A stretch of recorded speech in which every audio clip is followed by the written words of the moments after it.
Good morning and welcome to the recap.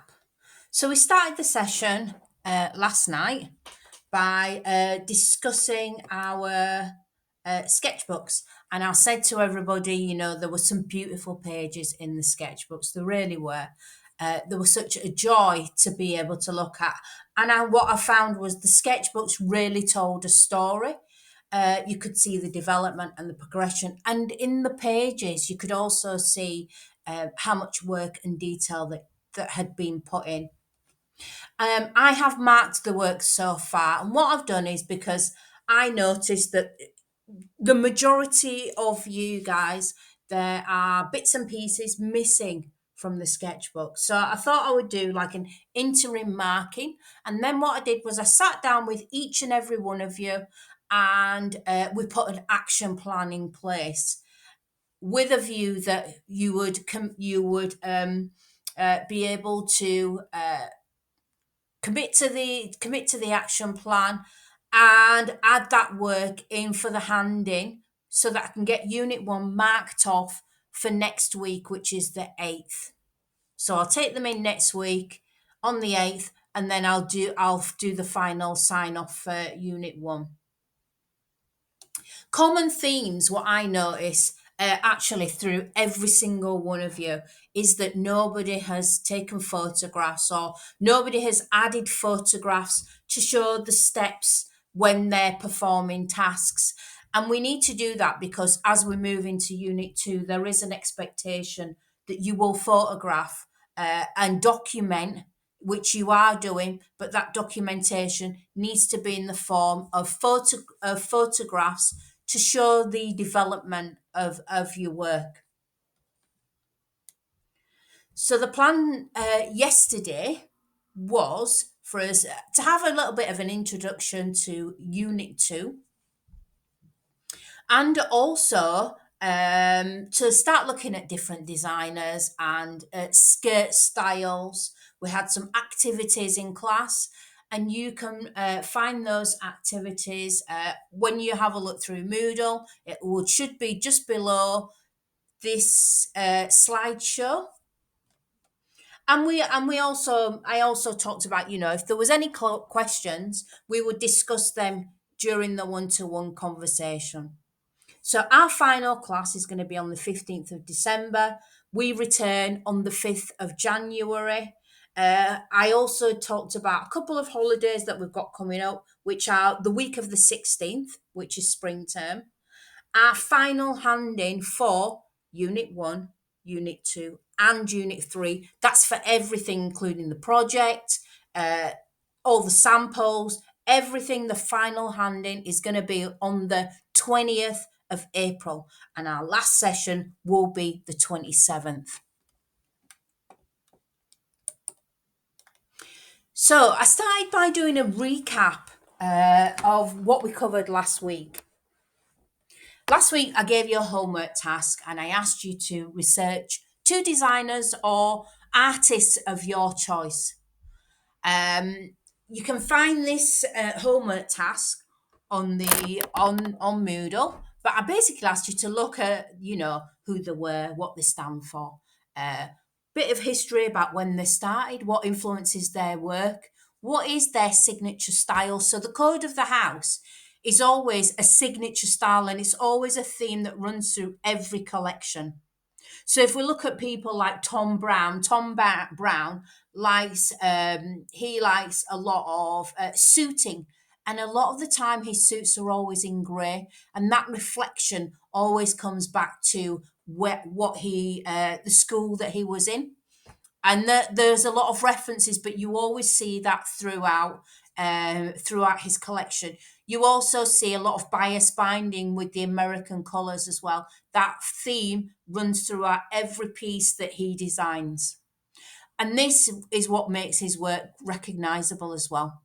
And I also asked for you to think about, why it inspires you, and to take a photograph and to present your findings to the group.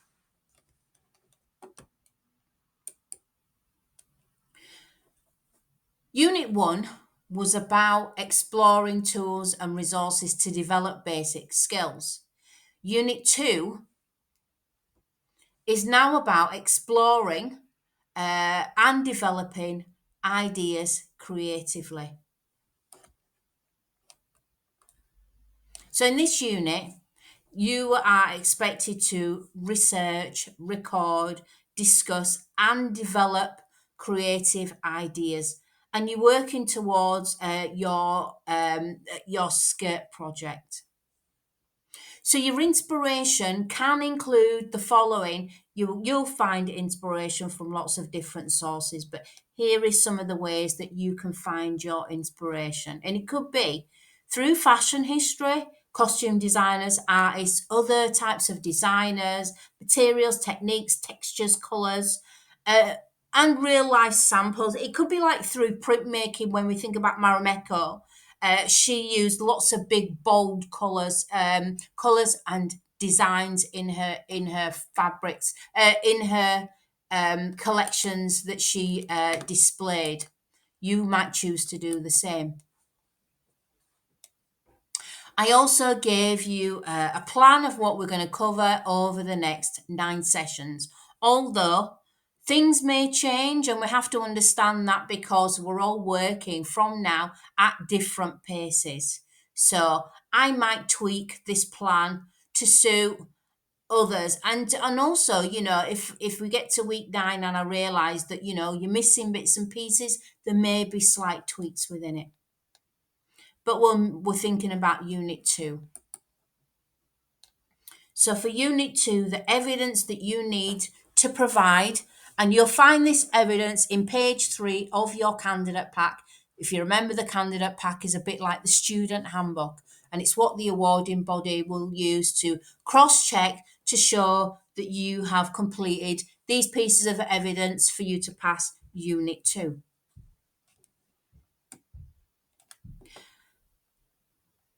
So these 5, I said 3, sorry, I meant 5 pieces. So these 5 pieces of evidence that relate to you being able to explore and develop ideas creatively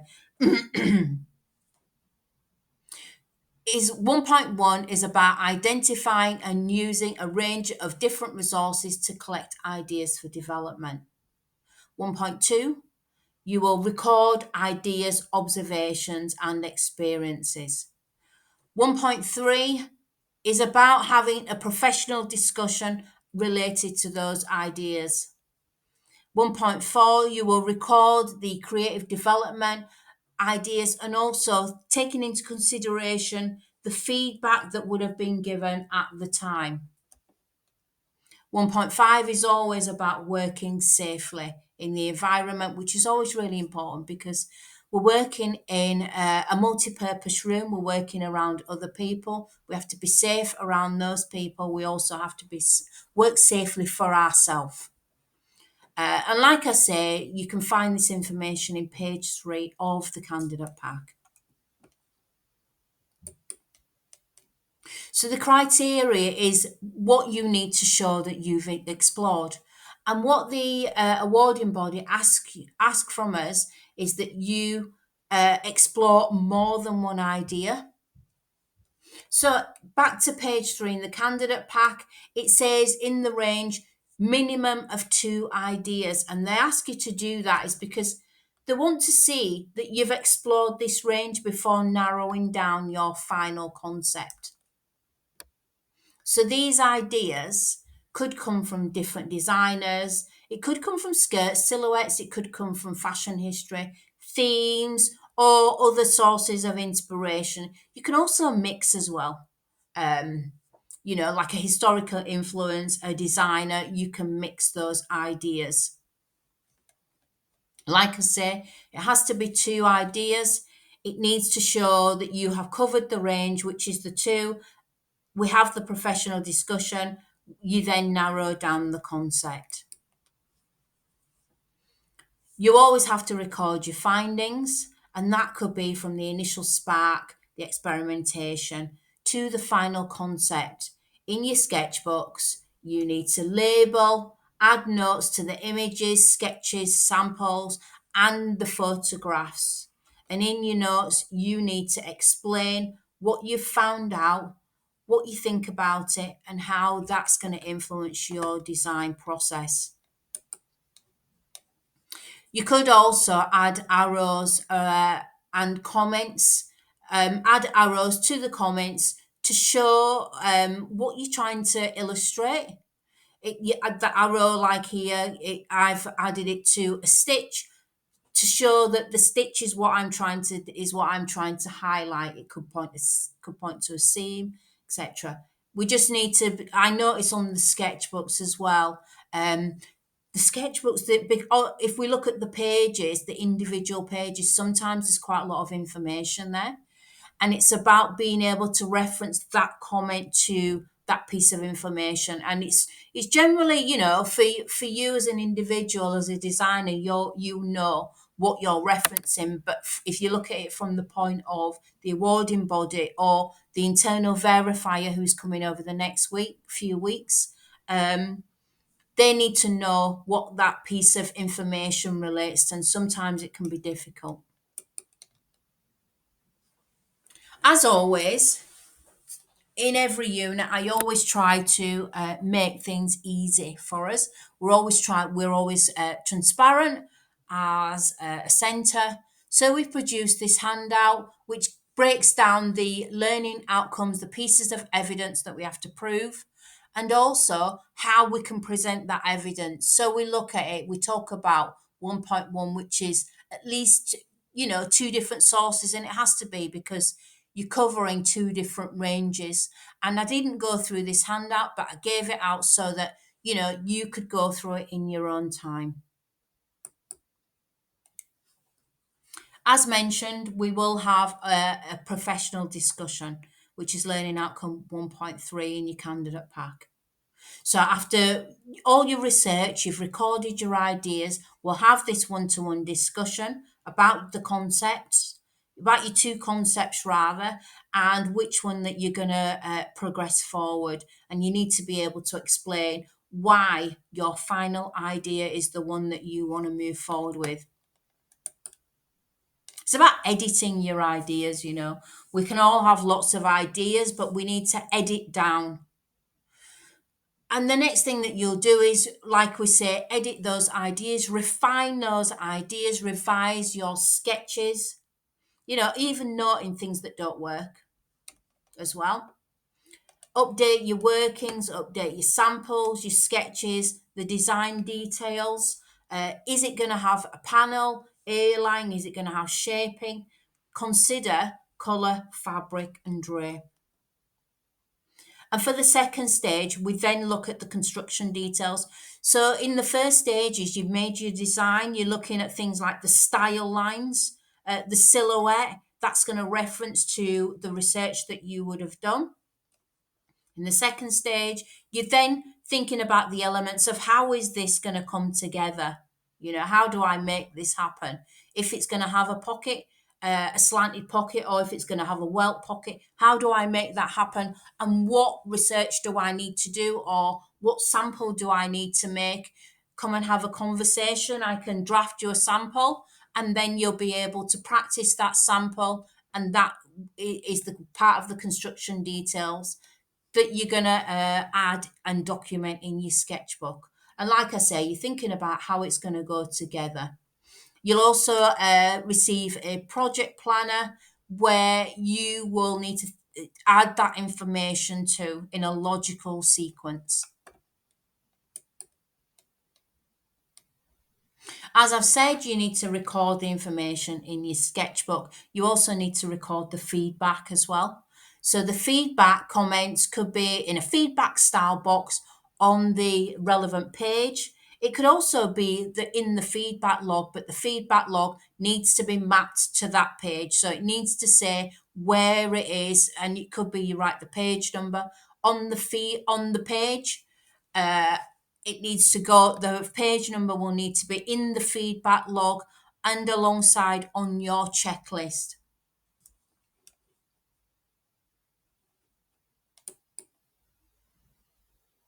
On your project plan, These are the considerations that you need to think about. So you've got your final concept, you're thinking about the materials, what fabrics are going to work best. Is it going to be practical and is it going to be realistic? And can you make this in the time allowance?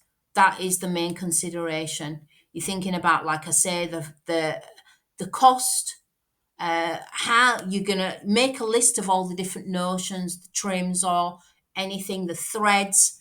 The cost element needs to come into it, and this even if you are using the fabric that we supply on site, you still need to do this cost analysis so that you are realistically working out what it will be to produce this skirt, which actually comes in handy because even if you do use the fabric on site, but you have a fabric in mind for a final, the one on site could be your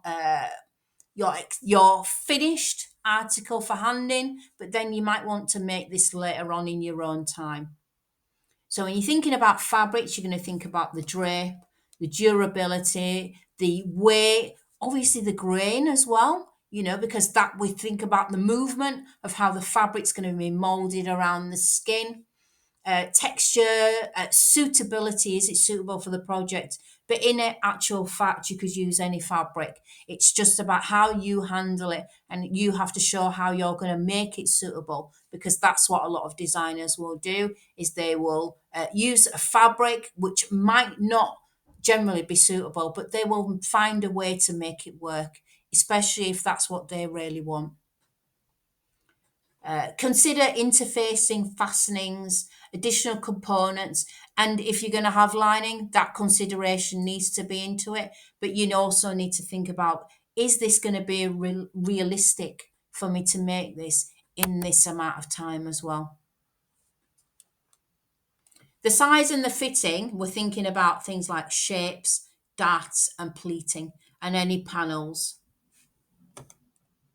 How will it sit on the body is another question you need to ask yourself. Do I need to make any adjustments, pattern adjustments?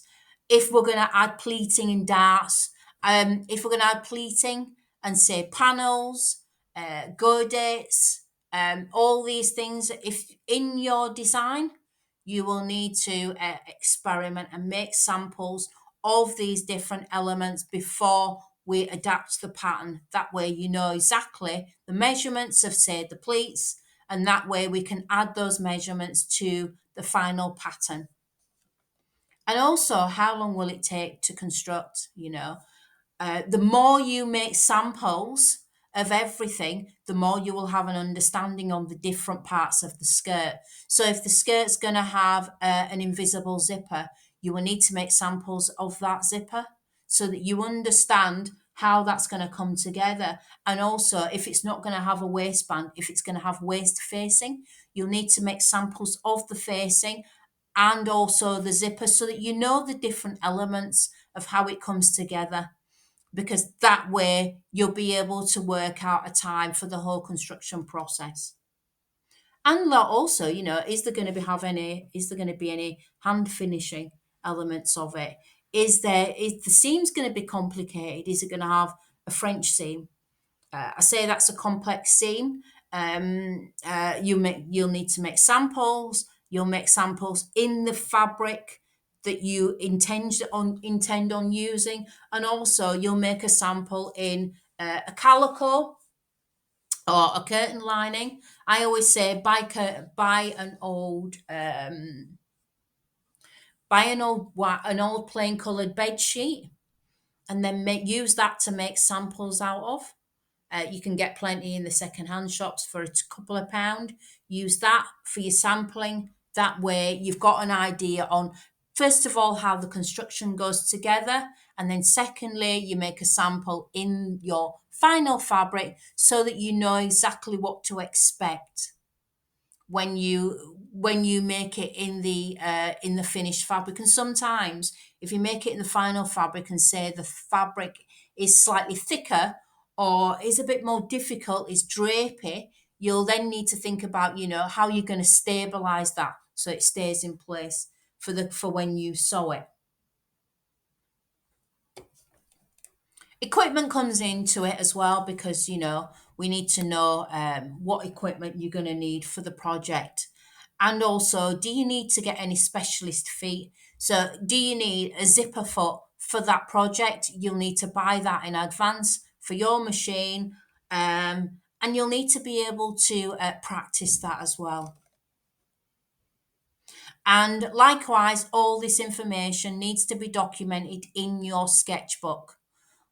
So you'll go through, you'll add all the elements, the equipment that you're going to need, and you will add notes about what the equipment will be used for. So what the scissors will be used for, what your chalk and your pins, and it sounds silly, but actually it shows that you are being safe. And it also shows that you have an understanding about the tools that you're going to use for that particular project.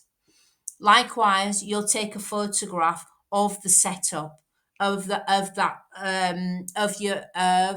your workstation. And we always take photographs of the setups of our workstation because the workstation changes depending on the project that you're using. And it helps if you've got a list of all the tools and the equipment that you're going to need, because when you do make the final project, you need to make sure you've got everything you need for that project. Skirts have been worn since prehistoric times, and the simplest way that skirts really were used was about covering the body. These skirts were made from animal skins, or they might have been made from like a woven grass. And in its simplest form, they were really like a wrap skirt, a loincloth, or basically apron style panels. So they were made of like rectangles with an aim, like we say, to for protection, to cover the modesty, but they were also seen as symbolism of wealth and status. By Roman times, clothing became much more drapey, and we see this in lots of sculptures. Drapey from a piece of rectangle of cloth. There were no cutting elements, really, seams or construction details. On the right hand side, I have labelled an image from Madame Grey. Madame Grey was a French couture designer, famous in the 1930s to about the 80s. She was originally a sculptor and moved that sculpting forward to her fashion work. The photograph in the middle, the colour photograph, is a photograph of a draped dress. I studied in an atelier in Paris a good few years ago now, where we learnt this Madame Grey technique. And the technique is where you use a piece of cloth, and they use a series of folding. So it's like 1 centimetre folding pleats. And that is a way to be able to gather this dressing to form that particular design. So it's very much about draping, gathering, lots of hand sewing as well. Meticulous hand sewing pieces in different elements, say like the hand sewing in the shoulder, which brought the fabric in, hand sewing in the waist, and then manipulating it around the bust area. And that gave you the final dress. And this pleating technique is still used today. And the Paris American Academy take lots of students, like they did take myself, and they still teach this pleating technique today. And one of the tutors there actually worked for Madame Grey in Madame Grey's later years.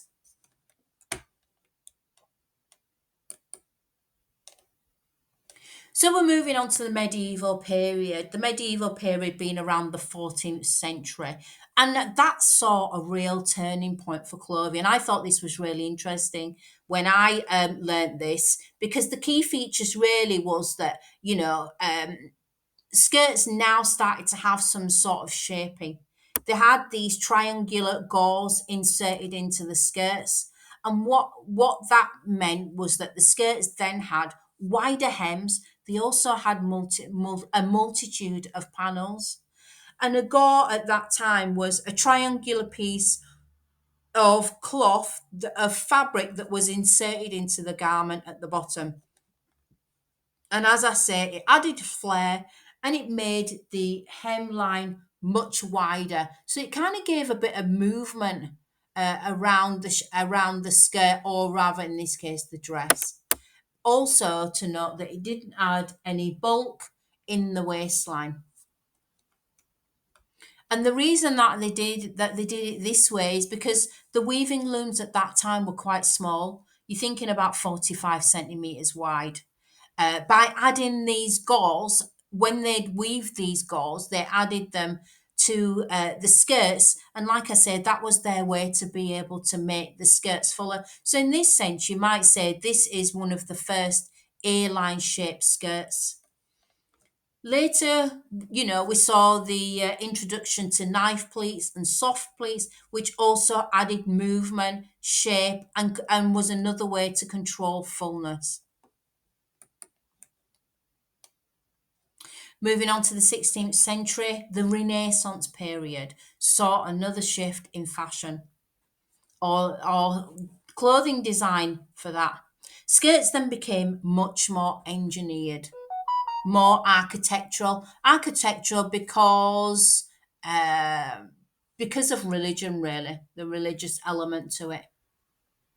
Common themes or common materials used in the skirts were silk, velvet. They were some of the common cloths that were used in the skirts. Garments were embroidered. They had this couch hemming, couching.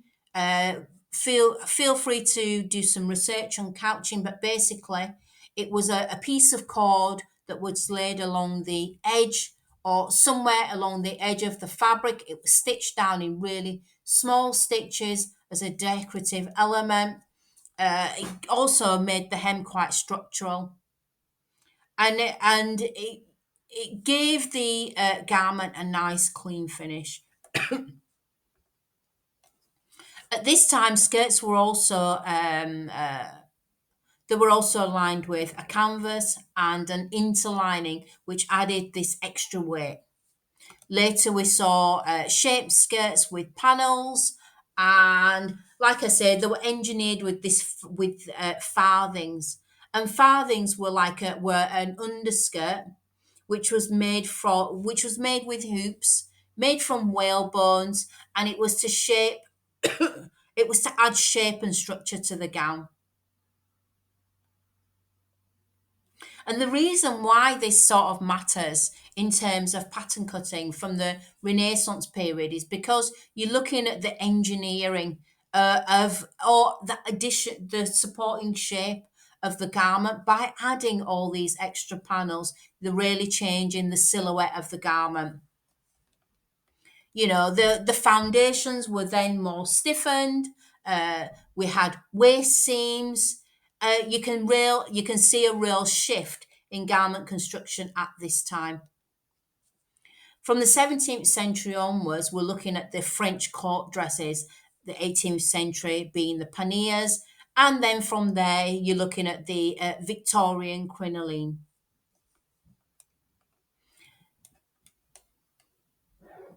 The painting that I've got to the right, the painting, I thought it was such a beautiful painting. It's the Matrodome.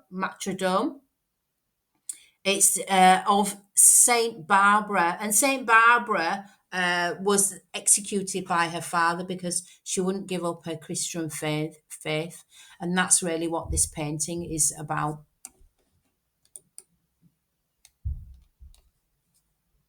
The late 16th century onwards, fashion or clothing then changed again.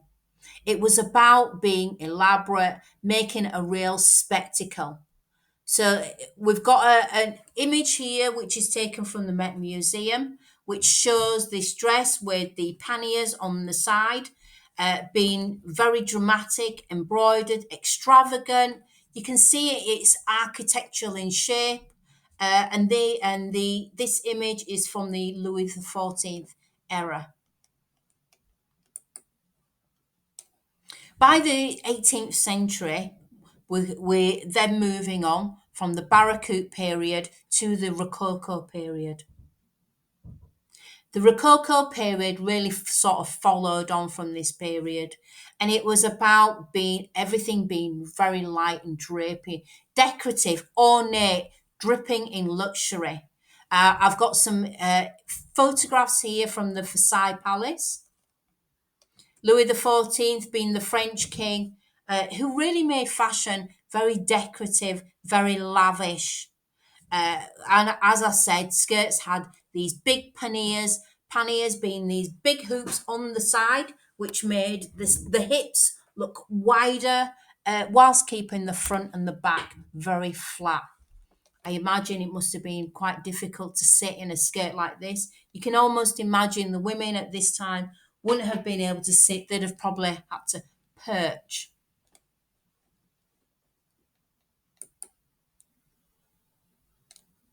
Marie Antoinette married Louis XIV's grandson. And really, what she did for clothing and fashion is she made it larger and grander in scale. Everything became much more exaggerated. The hair became bigger. The skirts became wider. The fabrics were much richer in and more elaborate in style. She made fashion much more glamorous and more dramatic.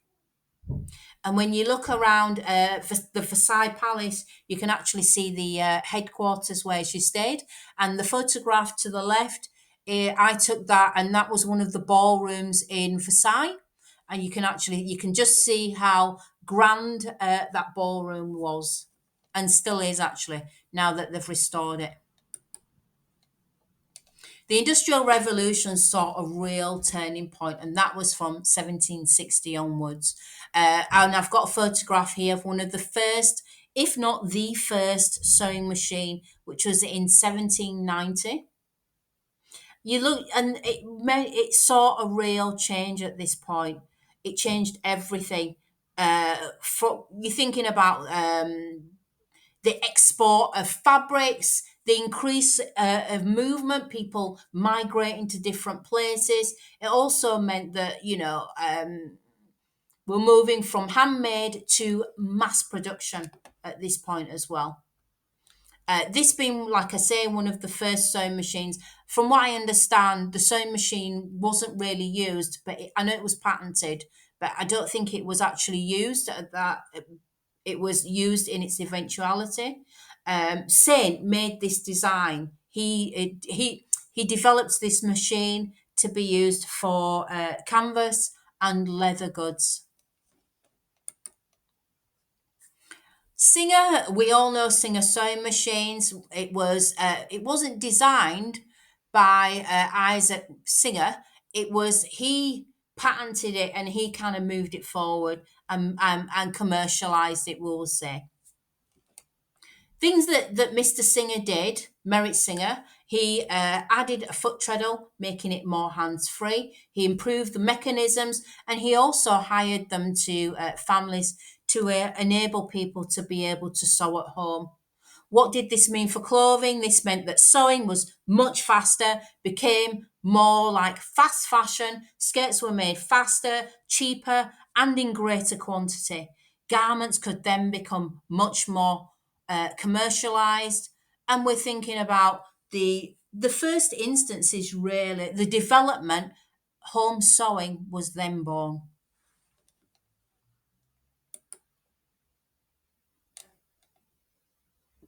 At this point, we then watched a video which walked us through the last 100 years of skirts. And I'll leave a link on Moodle so that you're able to rewatch this video at your leisure.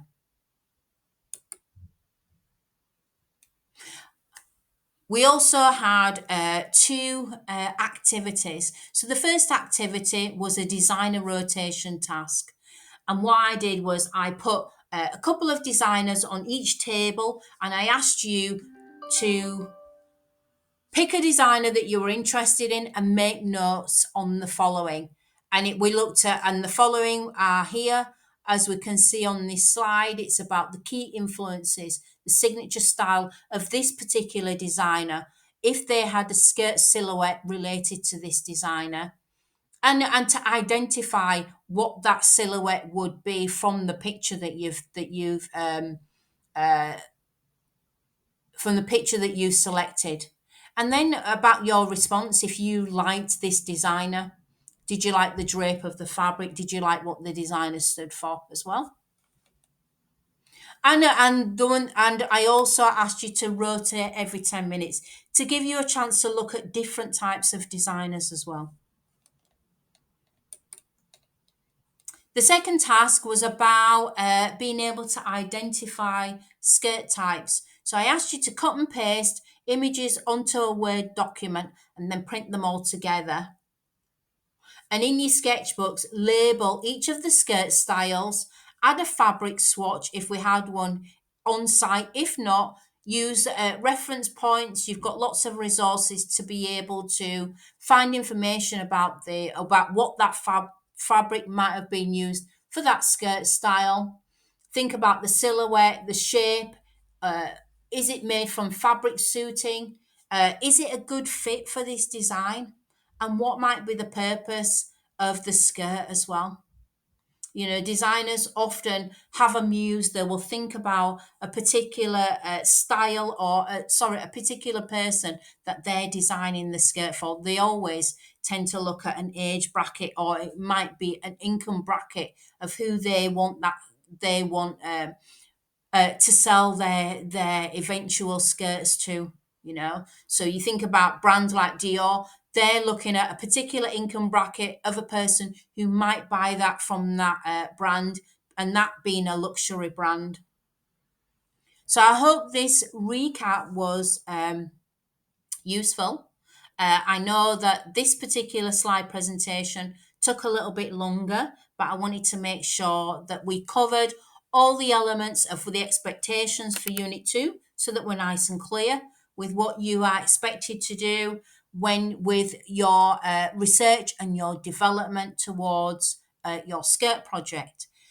Any questions, please feel free to send me an email through Moodle, or I will see you for next week. Thanks for listening. Bye for now.